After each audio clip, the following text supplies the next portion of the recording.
श्रीमद्भागवत महापुराण षष्ठ स्कंध अध्याय 8 नारायण कवच का उपदेश। राजा परीक्षित ने पूछा, भगवान देवराज इंद्र ने जिससे सुरक्षित होकर शत्रुओं की चतुरंगिनी सेना को खेल खेल में अनायास ही जीतकर त्रिलोकी की राजलक्ष्मी का उपभोग किया, आप उस नारायण कवच को मुझे सुनाइए और यह भी बतलाइए कि उन्होंने उससे सुरक्षित होकर रणभूमि में किस प्रकार आक्रमणकारी शत्रुओं पर विजय प्राप्त की। श्री सुखदेव जी कहते हैं, परीक्षित, जब देवताओं ने विश्वरूप को पुरोहित बना लिया, तब देवराज इंद्र के प्रश्न करने पर विश्वरूप ने उन्हें नारायण कवच का उपदेश किया, तुम एकाग्रचित से उसका श्रवण करो। विश्वरूप ने कहा, देवराज इंद्र, भय का अवसर उपस्थित होने पर नारायण कवच धारण करके अपने शरीर की रक्षा कर लेनी चाहिए। उसकी विधि यह है कि पहले हाथ पैर धोकर आचमन करे, फिर हाथ में कुश की पवित्री धारण करके उत्तर मुंह बैठ जाएं। इसके बाद कवच धारण पर्यंत और कुछ न बोलने का निश्चय करके पवित्रता से ओम नमो नारायणाय और ओम नमो भगवते वासुदेवाय इन मंत्रों के द्वारा हृदयादि अंगन्यास तथा अंगुष्ठादि का अन्यास करे। पहले ओम नमो नारायणाय इस अष्टाक्षर मंत्र के ओम आदि 8 अक्षरों का क्रमशः पैरों, घुटनों, जांघों, पेट, हृदय, वक्षस्थल, मुख और सिर में न्यास करे, अथवा पूर्वोक्त मंत्र के मकार से लेकर ओमकार पर्यंत 8 अक्षरों का सिर से आरंभ करके उन्हीं 8 अंगों में विपरीत क्रम से न्यास करे।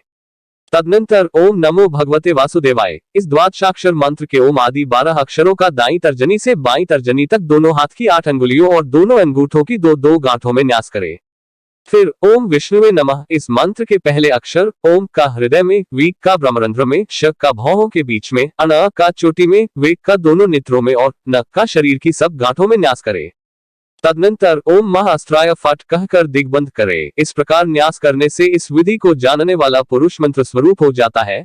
इसके बाद समग्र ऐश्वर्य, धर्म, यश, लक्ष्मी, ज्ञान और वैराग्य से परिपूर्ण इष्ट देव भगवान का ध्यान करे और अपने को भी तदरूप ही चिंतन करे। तत्पश्चात विद्या, तेज और तपस्वरूप इस कवच का पाठ करे।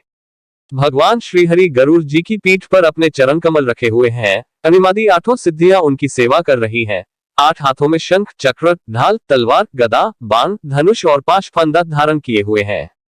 वे ही ओमकार स्वरूप प्रभु सब प्रकार से, सब ओर से मेरी रक्षा करें। मत्स्य मूर्ति भगवान जल के भीतर जल जंतुओं से और वरुण के पाश से मेरी रक्षा करें। माया से ब्रह्मचारी का रूप धारण करने वाले वामन भगवान स्थल पर और विश्वरूप श्री त्रिविक्रम भगवान आकाश में मेरी रक्षा करें। जिनके घोर अट्टहास से सब दिशाएं गूंज उठी थी और गर्भवती दैत्य पत्नियों के गर्भ गिर गए थे, वे दैत्य यूथप्तियों के शत्रु भगवान नरसिंह किले, जंगल, रणभूमि आदि विकट स्थानों में मेरी रक्षा करें। अपनी दाढ़ों पर पृथ्वी को धारण करने वाले यज्ञ मूर्ति वराह भगवान मार्ग में, परशुराम जी पर्वत के शिखरों पर और लक्ष्मण जी के सहित भारत के बड़े भाई भगवान रामचंद्र प्रवास के समय मेरी रक्षा करें। भगवान नारायण मारण, मोहन आदि भयंकर अभिचारों और सब प्रकार के प्रमादों से मेरी रक्षा करें। ऋषि श्रेष्ठ नरगर्भ से, योगेश्वर भगवान दत्तात्रेय योग के विघ्नों से और त्रिगुणाधिपति भगवान कपिल कर्म बंधनों से मेरी रक्षा करें। परमर्षि सनत कुमार कामदेव से, हयग्रीव भगवान मार्ग में चलते समय देव मूर्तियों को नमस्कार आदि न करने से अपराध से, देवर्षि नारद सेवापराधों से एक और भगवान कच्छप सब प्रकार के नरकों से मेरी रक्षा करें। भगवान धन्वंतरी कुपथ्य से, जितेंद्रिय भगवान ऋषभदेव सुखदायक आदि भयदायक द्वंद्वों से, यज्ञ भगवान लोकापवाद से, बलराम जी मनुष्यकृत कष्टों से और श्रीशेष जी क्रोधवश नामक सर्पों के गण से मेरी रक्षा करें। भगवान श्री कृष्ण वेपान व्यास जी अज्ञान से तथा बुद्धिदेव पाखंडियों से और प्रमाद से मेरी रक्षा करें। धर्म रक्षा के लिए महान अवतार धारण करने वाले भगवान कल की पाप बहुल कलिकाल के दोषों से मेरी रक्षा करें। प्रातःकाल भगवान केशव अपनी गदा लेकर, कुछ दिन चढ़ाने पर भगवान गोविंद अपनी बांसुरी लेकर, दोपहर के पहले भगवान नारायण अपनी तीक्ष्ण शक्ति लेकर और दोपहर को भगवान विष्णु चक्राज सुदर्शन लेकर मेरी रक्षा करें। तीसरे पहर में भगवान मधुसूदन अपना प्रचंड धनुष लेकर मेरी रक्षा करें। सांकाल में ब्रह्मा आदि त्रिमूर्तिधारी माधव, सूर्यास्त के बाद ऋषिकेश, अर्धरात्रि के पूर्व तथा अर्धरात्रि के समान अकेले भगवान पद्मनाभ मेरी रक्षा करें। रात्रि के पिछले प्रहार में श्रीवत्सलांचन श्रीहरि, उषाकाल में खड्गधारी भगवान जनार्दन, सूर्योदय से पूर्व श्री दामोदर और संपूर्ण संध्याओं में कालमूर्ति भगवान विश्वेश्वर मेरी रक्षा करें। सुदर्शन, आपका आकार चक्र रथ के पहिए की तरह है। आपके किनारे का भाग प्रलयकालीन अग्नि के समान अत्यंत तीव्र है।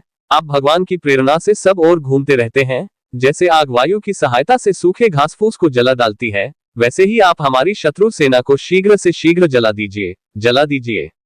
कौमुद की गदा, आपसे छूटने वाली चिनगारियों का स्पर्श वज्र के समान असह्य है। आप भगवान अजित की प्रिया है और मैं उनका सेवक हूँ, इसलिए आप कुष्मांड, विनायक, यक्ष, राक्षस, भूत और प्रेतादि ग्रहों को अभी कुचल डालिए तथा मेरे शत्रुओं को चूर चूर कर दीजिए। शंख श्रेष्ठ, आप भगवान श्री कृष्ण के फूंकने से भयंकर शब्द करके मेरे शत्रुओं का दिल दहला दीजिए एवं यातुधान, प्रमथ, प्रेत, मातृका, पिशाच तथा ब्रह्मराक्षस आदि भयावने प्राणियों को यहाँ से झटपट भगा दीजिए। भगवान की प्यारी तलवार, आपकी धार बहुत तीक्ष्ण है, आप भगवान की प्रेरणा से मेरे शत्रुओं को छिन्न भिन्न कर दीजिए। भगवान की प्यारी ढाल, आप में सैकड़ों चंद्राकार मंडल हैं। आप पाप दृष्टि पापात्मा शत्रुओं की आंखें बंद कर दीजिए और उन्हें सदा के लिए अंधा बना दीजिए।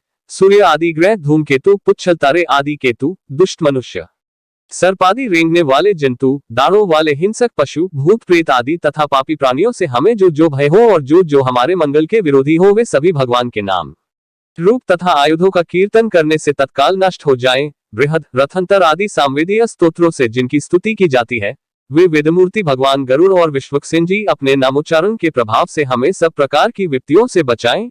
श्रीहरि के नाम, रूप, वाहन, आयुध और श्रेष्ठ पार्षद हमारी बुद्धि, इंद्रिय, मन और प्राणों को सब प्रकार की आपत्तियों से बचाएं। जितना भी कार्य अथवा कारण रूप जगत है, वह वास्तव में भगवान ही है। इस सत्य के प्रभाव से हमारे सारे उपद्रव नष्ट हो जाएं। जो लोग ब्रह्म और आत्मा की एकता का अनुभव कर चुके हैं, उनकी दृष्टि में भगवान का स्वरूप समस्त विकल्पों भेदों से रहित है। फिर भी वे अपनी माया शक्ति के द्वारा भूषण, आयुध और रूप नामक शक्तियों को धारण करते हैं। यह बात निश्चित रूप से सत्य है। इस कारण सर्वज्ञ, सर्वव्यापक भगवान श्रीहरि सदा सर्वत्र सब स्वरूपों से हमारी रक्षा करें। जो अपने भयंकर अट्टहास से सब लोगों के भय को भगा देते हैं और अपने तेज से सबका तेज ग्रस लेते हैं, वे भगवान नरसिंह दिशा विदिशा में, नीचे ऊपर बाहर भीतर सब और हमारी रक्षा करें। देवराज इंद्र, मैंने तुम्हें यह नारायण कवच सुना दिया। इस कवच से तुम अपने को सुरक्षित कर लो, बस फिर तुम अनायासी सब दैत्य युद्धप्तियों को जीत लोगे। इस नारायण कवच को धारण करने वाला पुरुष जिसको भी अपने नेत्रों से देख लेता अथवा पैर से छू देता है, वो तत्काल समस्त भयों से मुक्त हो जाता है। जो इस वैष्णवी विद्या को धारण कर लेता है, उसे राजा, डाकू, प्रेत, पेशाचारी और बाघ आदि हिंसक जीवों से कभी किसी प्रकार का भय नहीं होता। देवराज, प्राचीन काल की बात है, एक कौशिक गोत्री ब्राह्मण ने इस विद्या को धारण करके योग धारणा से अपना शरीर मरुभूमि में त्याग दिया, जहां उस ब्राह्मण का शरीर पड़ा था। उसके ऊपर से एक दिन गंधर्वराज चित्ररथ अपनी स्त्रियों के साथ विमान पर बैठकर निकले। वहां आते ही वे नीचे की ओर सिर किए विमान सहित आकाश से पृथ्वी पर गिर पड़े।